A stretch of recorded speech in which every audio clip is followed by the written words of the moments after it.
앞선 강의에서는 파일 시스템이 구축되어지는 저장 장치가 갖는 특징들, 또 어떤 식으로 파일이 접근되어지는지에 대해서 개괄적으로 살펴봤습니다. 이번 절에서는 하나의 운영체제가 파일을 다루기 위한 논리 구조에 대해서 간단히 정리해 보도록 하겠습니다. 이미 여러분들이 잘 알고 있다시피 오늘날 사용되어지는 대부분의 파일 시스템은 트리 형태의 계층 구조로서 하나의 논리 구조를 취하고 있어요. 다시 말해서 디스크상에 저장되어지는 모든 정보들은 파일의 형태로 저장이 되어지되 파일 중에서도 좀 특수한 파일로서 디렉터리라는 파일이 제공이 되어집니다. 이 디렉터리라는 것은 그 내용으로서 그 안에 포함되어지는 다른 파일들의 목록들을 갖고 있는 그런 특수한 파일인데 우리 윈도우 시스템에서의 폴더라는 개념에 해당한다라고 생각해 주면 되겠어요. 이때 파일 시스템 내의 최상위에 존재하는 디렉토리를 루트 디렉토리라고 하고 그 디렉토리 내에 포함되어져 있는 디렉토리들을 특정 디렉토리의 서브 디렉토리라고 부르죠. 하나의 서브 디렉토리는 또 다른 디렉토리들을 다시 포함하고 있어서 서브 디렉토리를 포함하고 있는 디렉토리를 우리는 부모 디렉토리, 또 다른 디렉토리에 포함되어진 디렉토리를 서브 디렉토리 혹은 자식 디렉토리라고 부르기도 합니다. 자, 이렇게 하나의 파일 시스템 내에 저장되어져 있는 각각의 파일들을 그저 1차원적으로 평면적으로 저장하는 것이 아니라 이렇게 여러 개의 디렉터리를 통해서 계층적인 형태로 구성하다 보니까 연관되어진 파일들의 유지 관리를 좀 더 수월하게 해낼 수 있다라는 장점이 생기게 되어지는 것입니다. 앞서서 소개했듯이 이런 디렉터리라는 것 역시 하나의 파일로서 그 자신에 포함되어진 다른 파일들에 대한 정보들을 담고 있는 일종의 특수 파일입니다. 예를 들어서 아래 그림을 개념적으로 살펴본다라고 하면 어떤 이미지 파일이다라고 하면 내가 나타내고자 하는 이미지 정보들을 바이트의 나열로 표현한 그런 파일이 되어지는 것이죠. 반면에 이미지스라는 디렉터리가 있다라고 한다면 그 이미지스라는 디렉터리라는 파일은 그 내용으로 그 자신이 포함하고 있는 파일들에 대한 목록을 담고 있는 그런 파일이다 라고 생각을 해주면 되겠습니다. 다만 이런 파일 시스템을 좀 더 효율적으로 운영을 하기 위해서 각 파일들이 실제 물리적인 저장 장치 어디에 할당되고 있는지에 대한 파일 블럭에 대한 정보들은 디렉터리 내에 포함하고 있지는 않고 좀 더 손쉽고 일관되게 접근할 수 있도록 하기 위해서 각각의 파일 시스템마다 좀 차이가 있지만 파일 얼로케이션 테이블이라는 이름으로 FAT이라는 부분 혹은 inode 테이블이라는 부분에 따로 모아서 저장을 해놓고 사용을 하게 되어집니다. 따라서 논리적인 관점에서 디렉터리라고 하는 것은 다수의 파일들 혹은 또 다른 디렉터리들을 포함을 하고 있는 일종의 컨테이너인 것이고 그 자신이 포함하고 있는 파일들에 대한 경로들을 제공을 해주는 역할을 하게 될 것이에요. 반면에 물리적인 관점에서의 디렉터리라고 한다면 디렉터리도 역시 하나의 파일인 것이고 그 파일의 내용으로 자신이 포함하고 있는 파일들에 대한 정보들을 담고 있는 그런 특수한 파일이다 라고 정리해 볼 수 있을 것입니다. 이런 파일 시스템들을 관리하기 위한 메타 정보들은 파일 시스템 전체에 대한 메타 정보와 각 파일에 대한 메타 정보로 다시 나뉘어 볼 수 있게 되는데 보통 우리 메타데이터 혹은 메타 정보라고 하는 것은 특정 데이터를 설명하는 데이터를 가리키는 것이죠. 예를 들어서 우리가 디지털 카메라를 통해서 사진을 찍었을 때 그 사진이라는 이미지 파일에 대한 메타 정보는 그 사진이 촬영되어진 시각에 대한 정보나 또 사진이 찍혀진 GPS 좌표값 혹은 카메라 기종에 대한 정보들 등이 저장되어 있을 것입니다. 이와 비슷하게 각 파일에 대한 메타 정보는 그 파일에 대한 이름이라든가 혹은 그 파일의 크기 혹은 언제 생성하고 언제 마지막으로 수정했는지 등에 대한 정보들이 기록이 되어져 있고 더불어서 그 파일을 생성한 사용자 정보들이나 혹은 접근 권한에 대한 정보들이 기록이 되어져 있습니다. 이런 파일 관련한 메타 정보는 각각의 파일 시스템마다 저장 위치는 조금씩 다른데 운영체제에 따라 디렉터리 내에 기록되어져 있거나 혹은 유닉스 기반 시스템 같은 경우에는 아이노드라고 불려지는 특별한 위치에 모아서 저장해 놓기도 합니다. 가끔 언론상에서 어떤 파일에 대한 생성 시각이나 사용 시간을 가지고서 그 파일이 언제 만들어졌다라는 등등의 어떤 법률적인 해석들을 하는 경우들이 있는데, 사실 그런 모든 내용들은 그저 하나의 메타데이터에 불과한 것이고, 사용자에 의해서 얼마든지 수정되어질 수 있고 또 훼손 가능한 그런 일종의 데이터에 불과하다라는 점을 눈여겨봐두기 바랍니다. 더불어서 각각의 파일에 대한 메타 정보 외로 파일 시스템 전체에 대한 메타 정보도 있는데, 현재 파일들을 가지고 있는 하나의 파일 시스템에 대한 전체 크기라든가 현재 사용되고 있는 크기, 또 그 파일 시스템 내에 빈 블럭들에 대한 전체 크기나 혹은 빈 블럭들에 대한 목록들에 대한 정보들을 추가적으로 갖고 있기도 합니다. 보통 파일 시스템에 대한 메타 정보는 각각의 저장 매체의 특정 위치에 저장되어져서 운영체제로 하여금 쉽게 또 빠르게 접근할 수 있도록 해주고 있습니다. 파일 시스템은 운영체제별로 다양한 형태로 발전되어져서 개발되어져 사용되어지고 있습니다. 대표적인 파일 시스템으로 다음과 같은 것들이 있는데, 전통적인 유닉스 시스템에서는 UFS라는 파일 시스템을, 유닉스를 본따서 만든 리눅스 시스템에서는 유닉스 파일 시스템을 좀 더 개량해서 제공되어지는 확장되어진 UFS 시스템이다라는 의미로 익스텐션의 약자이죠. EXT 버전 2번, 3번, 4번 등이 제공되고 있습니다. 마이크로소프트사에서 개발되어진 개인용 컴퓨터용 운영체제인 MS-DOS에서는 전통적으로 FAT이라는 파일 시스템을 사용을 하고 있고, 오늘날 우리가 사용하고 있는 윈도우 시스템에서도 이 FAT을 기반으로 한 파일 시스템이 여전히 제공이 되고 있습니다.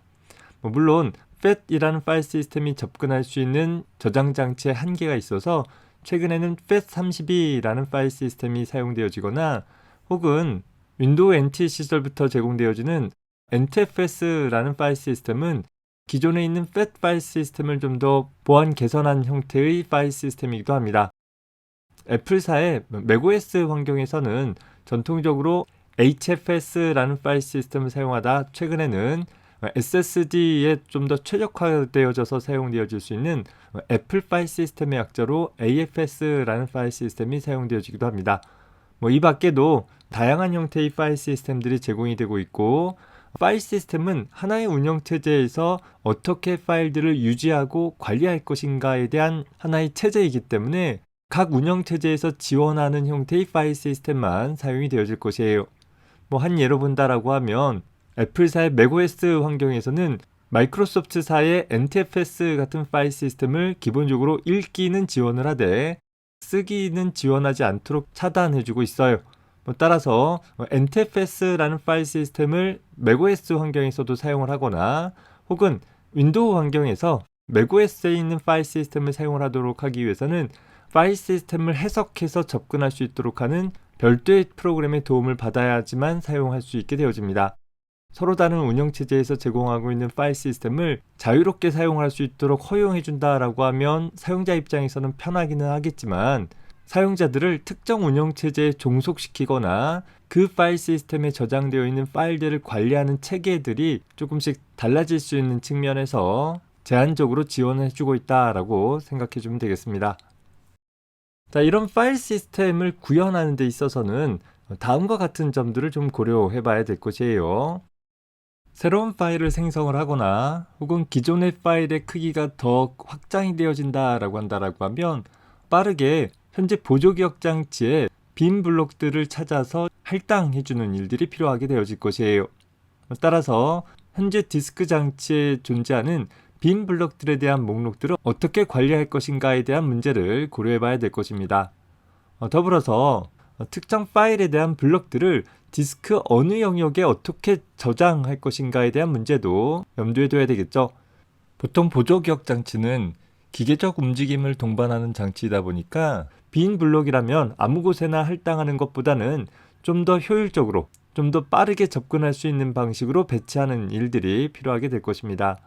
자, 그러다 보니 하나의 파일에 할당되어지는 블록들이 디스크 전 영역에 분산되어져서 저장되어질 수 있게 되어지는데, 그렇게 연속적이지 않은 공간에 할당되어진 한 파일에 대한 다수의 블록들을 어떻게 관리할 것인가에 대한 문제도 생각을 해봐야 될 것입니다.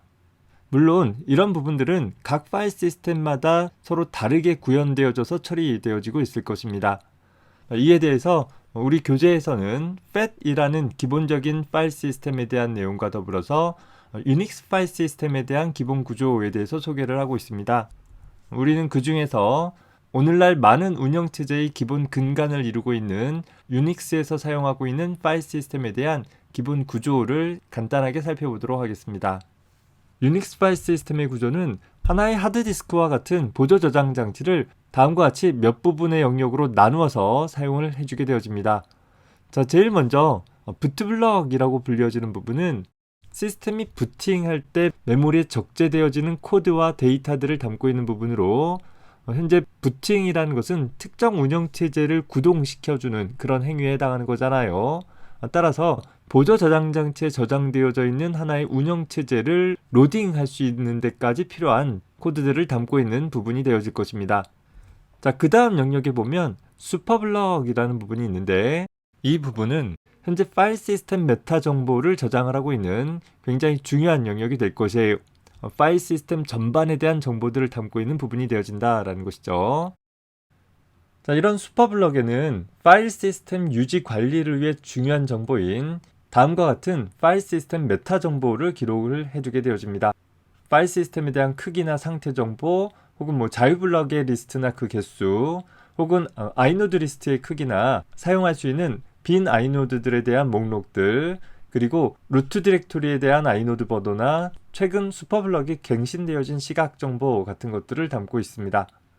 자, 그러다 보니 이런 슈퍼블럭에 대한 정보들은 하나의 시스템이 운용되어지는 과정 중에 수시로 변경되어지는 내용이고, 또 파일이 생성되어지고 삭제되어지는 과정 중에서 커널에 의해서 아주 빈번하게 접근되어지는 정보들이기 때문에 디스크 입출력을 줄이기 위해서 부팅 초기에 이 슈퍼블럭의 내용을 메인 메모리에 적재해 놓고 사용되어지고, 주기적으로 메인 메모리의 내용을 실제 디스크의 슈퍼블럭 위치에 기록되어지는 처리를 수행을 해주게 되어집니다.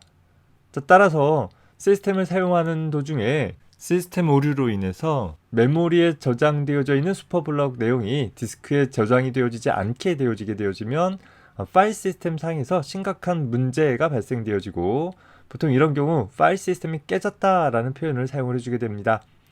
그러면 현재 디스크 상에 저장되어 있는 파일들을 제대로 접근할 수 없는 문제가 발생되기 때문에 이런 일들이 발생되어지는 것들을 보완하기 위해서 슈퍼블럭은 소위 백업 슈퍼블럭 영역을 두어서 하나의 슈퍼블럭의 내용들을 백업해 놓고 문제 발생 시 백업 슈퍼블럭을 통해서 일부 복원해서 사용을 할 수 있는 정책을 취하고 있습니다.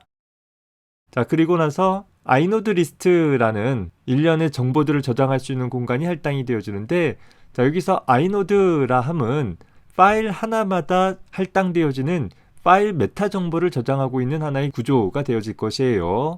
그 내부적으로는 파일의 유형과 파일의 접근 권한, 혹은 파일의 소유자나 혹은 그 밖의 파일의 크기나 생성 혹은 접근 시각에 대한 정보들, 그리고 파일 블럭들에 대한 인덱스들을 담고 있는 하나의 구조체 같은 정보가 됩니다. FAT이라는 파일 시스템과 달리 유닉스 파일 시스템은 파일의 메타 정보가 각각의 파일에 대한 아이노드 공간에 같이 저장되고 있다라는 점에서 FAT이라는 파일 시스템과 좀 차이점을 갖고 있습니다.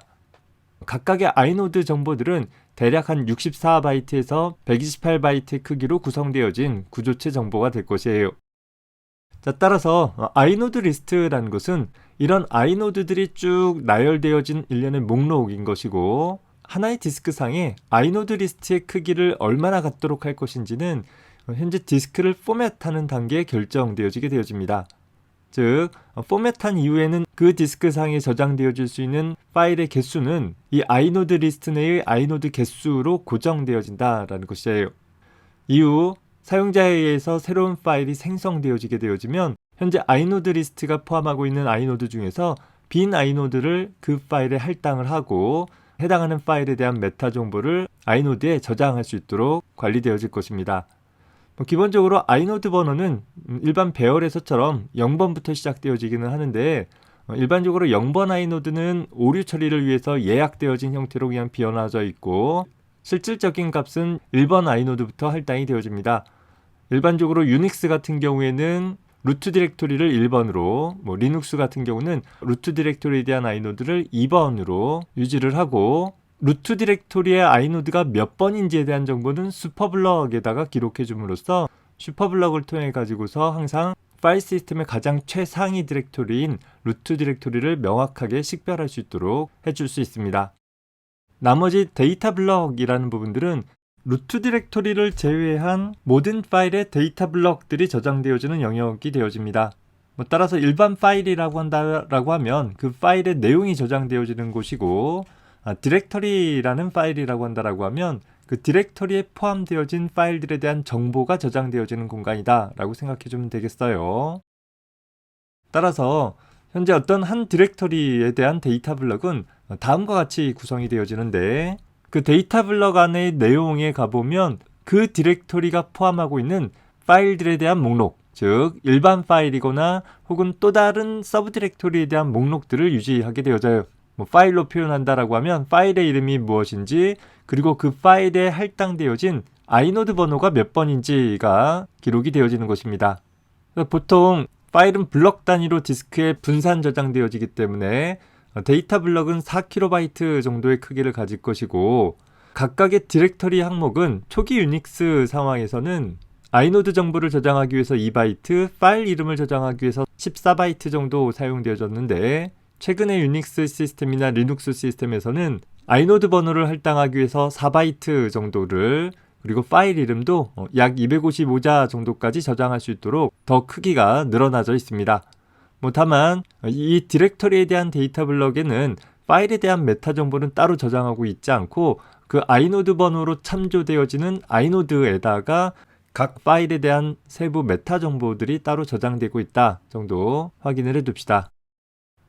유닉스 파일 시스템에서 아이노드를 이용을 해서 어떻게 파일 블럭들을 유지하는지에 대해서 좀 더 세부적으로 살펴보도록 해보겠습니다. 현재 하나의 아이노드 구조 안에는 15개의 블럭들에 대한 인덱스를 저장할 수 있는 공간들이 할애되어져 있습니다. 자, 다만 하나의 블럭의 크기가 4KB 라고 가정한다라고 하면 한 아이노드 내에 블럭의 위치를 저장할 수 있는 인덱스가 15개밖에 없으면 총 60KB의 파일밖에는 저장을 할 수 없잖아요. 그런데 오늘날 파일의 크기는 굉장히 커질 수도 있고, 또 각각의 파일마다 그 크기가 들쑥날쑥한 정도들이 굉장히 많더라라는 거예요. 물론 아주 큰 용량의 파일까지 지원하기 위해서 하나의 아이노드 안에 블럭의 위치를 저장할 수 있는 인덱스 값들을 많이 둘 수 있기는 하지만, 이런 경우에는 상대적으로 작은 파일의 경우에서는 아이노드 내에 지나친 크기로 인덱스에 대한 정보를 저장할 수 있는 공간들을 두기 때문에 효율적이진 못할 것이에요. 자, 따라서 유닉스 파일 시스템에서는 다음과 같이 몇 가지 좀 다른 종류의 인덱스 사용 정책들을 사용을 해주게 되어집니다. 다시 말해서 총 15개의 인덱스 중에서 앞쪽에 있는 12개의 인덱스는 소위 직접 인덱스라고 해서 총 48KB를 넘지 않는 파일인 경우에는 이 아이노드 내의 인덱스 위치에 각 블럭들에 대한 위치를 직접 저장을 해주게 되어집니다. 자, 그림을 통해서 보면 다음과 같이 하나의 아이노드 내에 앞쪽에 있는 12개의 인덱스를 통해서 첫 번째 블럭부터 12번째 블럭까지에 대한 블럭들의 위치를 직접 저장할 수 있도록 구성을 해주고 있습니다. 자, 다만 이 12개의 인덱스를 다 사용했음에도 불구하고 더 많은 파일 블럭들을 할당을 해줘야 한다라고 한다면 이후에 사용할 수 있는 것은 3개의 블럭밖에는 가능하지 않잖아요. 자, 그러다 보니까 이 3개의 블럭들은 앞쪽에 있는 이 12개의 직접 인덱스와 달리 블럭에 대한 정보를 직접 입력하는 것이 아니라 다른 블럭들에 대한 정보를 담고 있는 블럭의 위치를 저장을 해주는 방법을 사용을 해주게 되어집니다.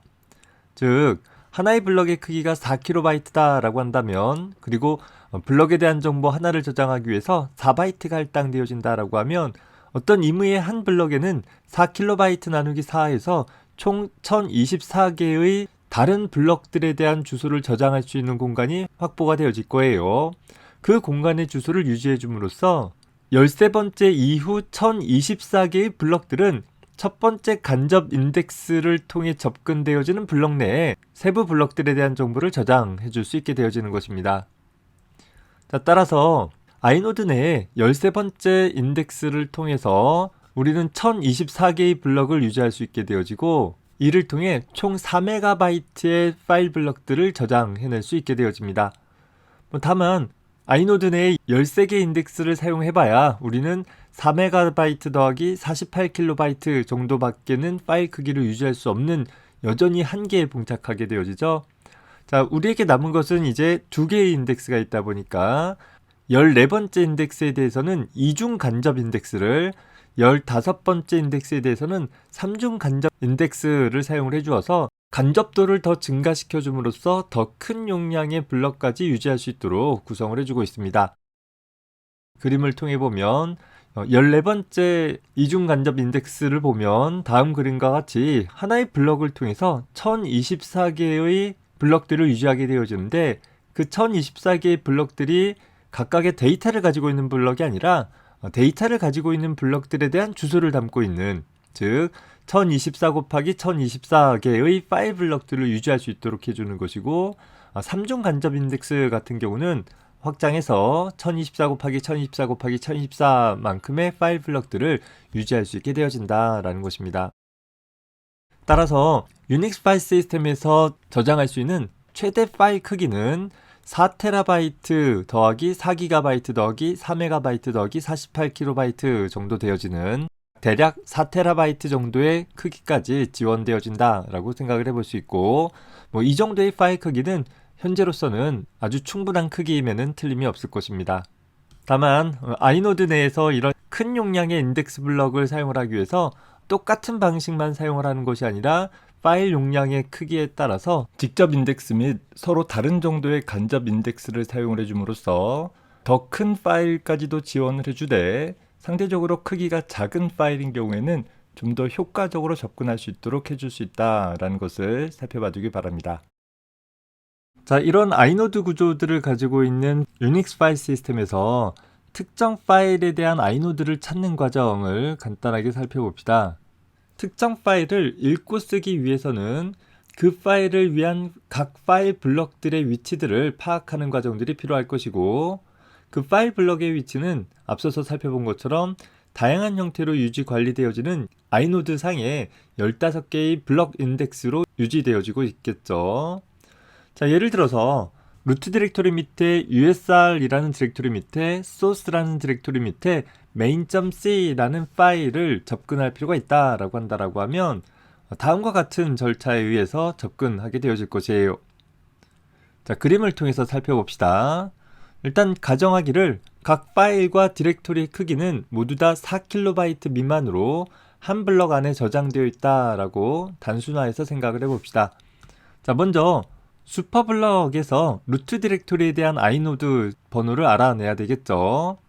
예를 들어서 2번 아이노드에 루트 디렉토리에 대한 정보가 담겨져 있다라고 한다라고 하면 현재 아이노드 리스트 중에서 2번 아이노드 정보를 얻어와야 될 것이고, 그 아이노드 안에 저장되어 있는 블럭들에 대한 내용들을 조회해서, 얘는 루트 디렉토리니까 루트 디렉토리에 포함되어져 있는 파일이나 서브 디렉토리에 대한 목록들이 담겨져 있겠죠. 쭉 검사해서 현재 usr이라는 디렉토리가 몇 번 아이노드에 저장되어져 있는지를 찾아내게 될 것입니다. 화면의 예시에서처럼 25번 아이노드에 저장되어 있다라고 한다라고 하면 이제 25번 아이노드 값을 가져오고, 역시 그 25번 아이노드에 담겨져 있는 내용은 루트 밑에 usr이라는 디렉토리에 대한 내용인 것이고, 그 안에 기술되어져 있는 블럭들에 대한 인덱스를 통해서 루트 밑에 usr이라는 디렉토리 하위에 source라는 디렉토리가 몇 번 아이노드에 저장되어져 있는지를 다시 검색하게 될 것이에요. 여기서처럼 60번에 저장되어 있다라고 하면 다시 60번 아이노드 값을 가져와서 그 안에 루트 밑에 usr 밑에 source라는 디렉토리 안에 있는 내용들을 다시 참조해 보게 될 것입니다. 예를 들어서 689번 블럭 내에 저장되어 있는 정보를 통해 현재 main.c라는 파일은 72번 아이노드에 저장되어 있다라는 것을 확인해 볼 수 있다라고 하면 이제 72번 아이노드 블럭을 가져오게 되어지고, 이 72번 아이노드 블럭에 있는 내용들을 접근을 해봤을 때 예를 들어 첫 번째 블럭인 772번의 내용에 가보면 main.c라는 소스 파일의 내용이 저장되어져 있는 것들을 확인을 해볼 수 있고, 이 정보를 읽어갈 수 있도록 처리해주면 될 것입니다.